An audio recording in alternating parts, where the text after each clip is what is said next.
Samantala, muling bumisita sa bansa ang sikat na vocal group noong 50s. Sila lang naman ang nagpasikat ng mga awiting Only You, Great Pretender at iba pa. Kilalanin natin sila sa report ni Haji Camino. Mga awiting Only You, The Great Pretender at Twilight Time. Ito ang ilan lamang sa mga awiting pinasikat ng grupong The World Famous Platters noong dekada 60.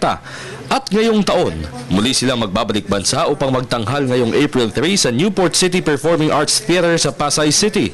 Taong 1953 nang mabuo ang grupo na kinabibilangan ni na Edward Stovall Sr. at Jr., Lawrence Lockhart, Yolanda Fletcher at ang bago nilang miyembro na si Gerard Tilley.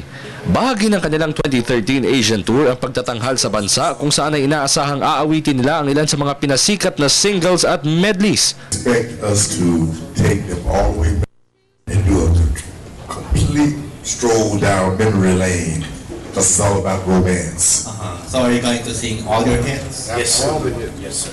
Sa kanilang pagharap sa media sa Marriott Hotel, excited na raw ang grupo na magtanghal sa harap ng kanilang Pinoy fans. Isa raw sa pinakamasayang pagtanghalan ng Pilipinas dahil sa mainit na pagtanggap at pagmamahal na nararamdaman nila sa kanilang Pinoy fans.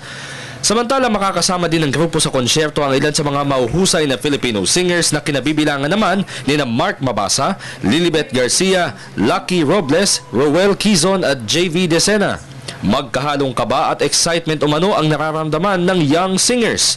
Siniguro naman ng The Platters na muli nilang babalikan ang nakaraan sa kanilang pagtatanghal ngayong Miyerkules, alas 8 ng gabi na tiyak na pupunuin ng pagmamahal at world-class performances. At syempre, hindi natapos ang press conference sa Pasay nang hindi nagbigay ng sample ang sikat na grupo.